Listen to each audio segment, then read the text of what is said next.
Alright, welcome to the next vlog I have. I got this movie. I have to watch it, haven't opened it yet. The John Penton story. I just got it. So,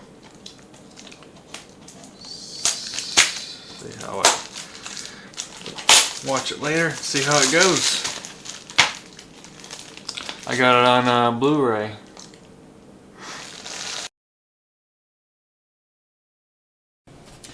So, it's time for an upgrade. I've been having problems editing my 4K videos. They're kind of choppy and stuff. I try to edit them and stuff, so figured I'd upgrade. New computer. This is my old computer here. There's my old one. So, I think this has about 6 hard drives in it. A couple of them are like 6 terabyte drives. So I'll probably put most of those in the new computer I got. So this is what I'm putting together here. I don't game or anything, but that's just what I ended up getting. Was this, because I think it has the firmware I need, so I don't have to use an old processor to update the BIOS. So I got this big case.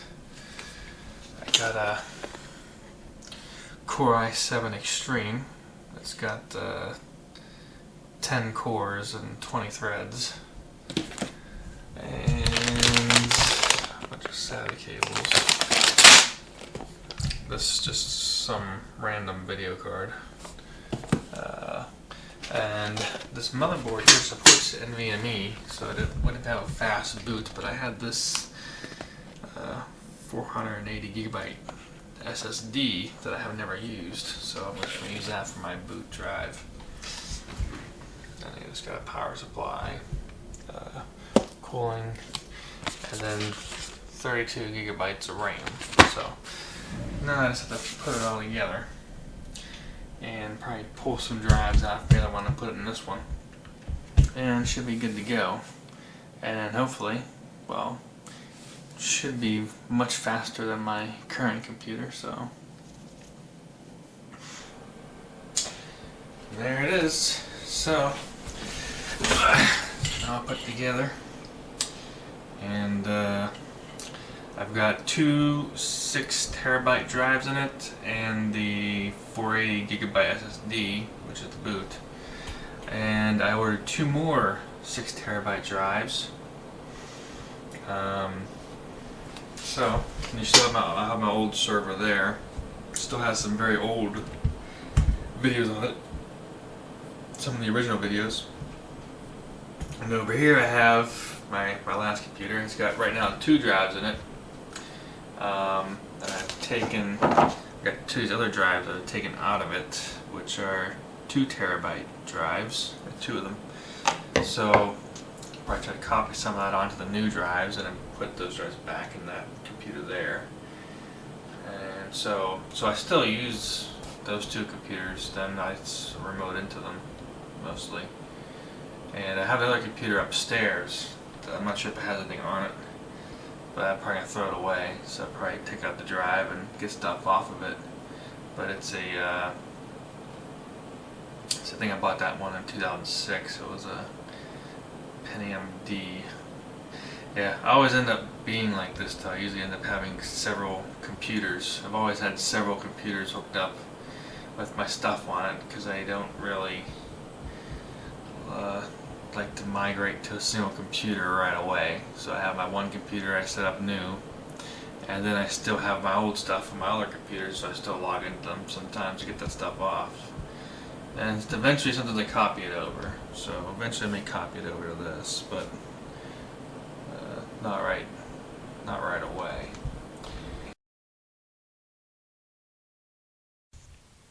So, what was my first dirt bike? Well, actually, my first dirt bike was a go-kart.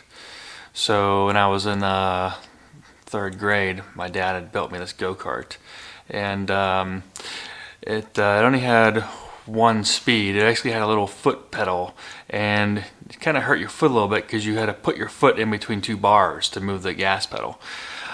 So after that, he built me this other go-kart, which I have pictures of. I'll show you this one. It had a 3-speed and reverse and neutral. And what he did was he took the rear axle out of a riding lawnmower, and put it under the thing. And had a side shaft. It had several side shaft engines over the years. But my dad, he was a welder, so he would always be making different things. So my first bike that I rode after that was a blue Honda ATC 110 that we borrowed from a friend of his. I used to ride all the time. It didn't have any brakes, so in order to stop, I would fly across the field, and then I'll have to downshift really fast. In the back end, we'd jump all over the place, and that's how I would stop the thing. One time I jumped off of it and going down a hill because it wasn't slowing down, and then it stopped like a couple feet after I jumped off of it. So then from there, also these ATC 110s had high and low gearing, but this one was stuck in low. You couldn't move the dial. So after that, my cousin had a couple trikes, and he wanted $100 for this ATC 90. This was a red one, looked like this one here. So he also had a 250 Honda that he had built up with a high performance cam and everything, and someone else wanted that one. So what we did was we sold that one to somebody to include the price of the ATC 90, so I got the ATC 90 for free. So I rode the ATC 90 for a while, but eventually the rings broke, and it wouldn't even go up the back of the hill anymore because it would you just hear this clanging sound because the rings were busted.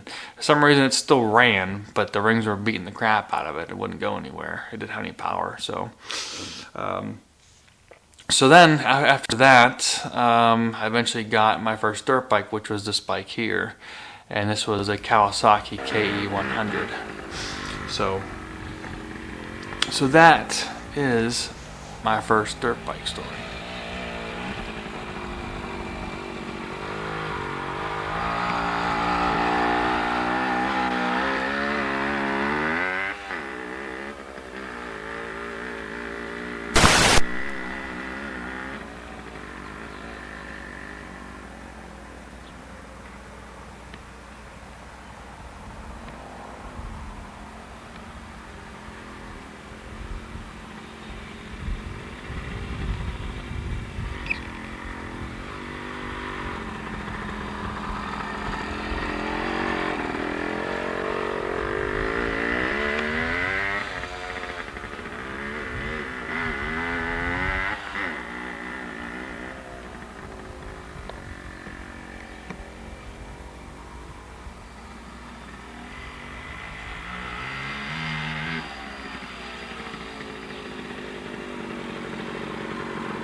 Alright, so we're going to talk a little bit briefly about starting the Maicos.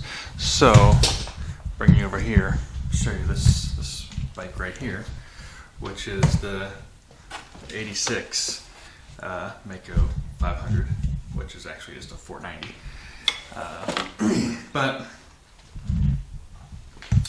so a lot of people don't know about starting these Maicos, but in order to start these Maicos, let me show this how much compression this has.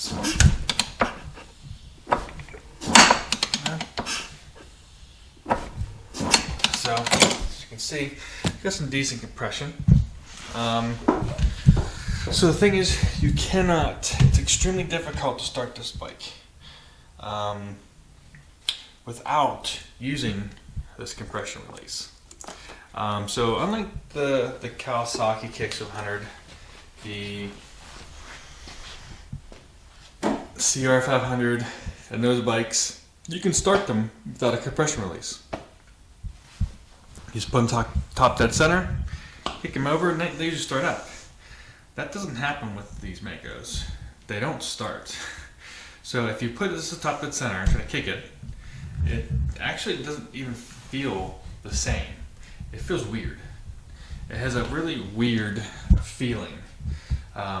if you try to start it without the compression release. Now you can start the 440 without the compression release because it's not as high compression, but these ones here are much harder to start without the compression release. So you try to start it, and it has a weird feeling to it. It doesn't feel like it rotates normal. I don't know. It just feels very weird.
So it's not like when you put a top dead center C100 and you kick it over and it starts right up like this, or starting these various bikes, or KTM 495. It's not the same. It's got this really weird, there's like a back pressure on you and you can't get it to spin, and as soon as you stop moving the kicker, it just stops spinning. So I mean, the 700 is not even, and 620, not even by talking about those, you're not even able to kick them over. But this one here you can kick over, but it won't start. You cannot get the rotation enough to start it. The 81 or 82 and the 83, I have been able to start like pressure release, but it's difficult. I would say the 83 is probably the easiest, but like the 86, I don't think I have ever, anytime I've ever tried, ever get started without the compression release. And the same would go for the 500 back there. I mean, these bikes, they do not, they just have a really weird kick to them, to where they don't spin the same. And maybe I can do a quick demonstration on this bike here. No, it doesn't.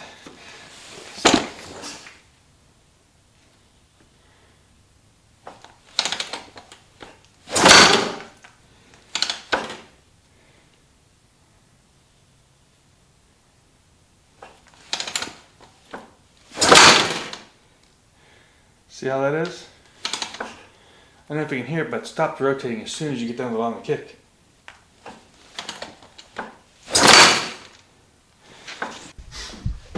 Alright, so here it is, this labeled compression release.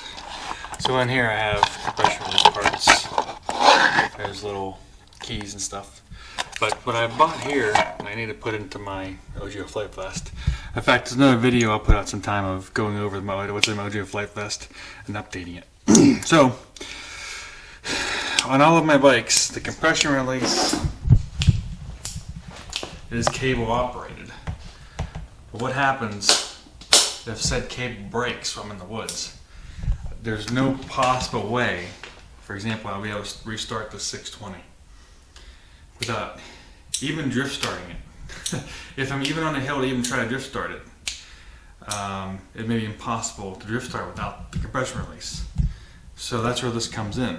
This is a button compression release. And so I just push in the button, compression release goes on. And you try to start it with that.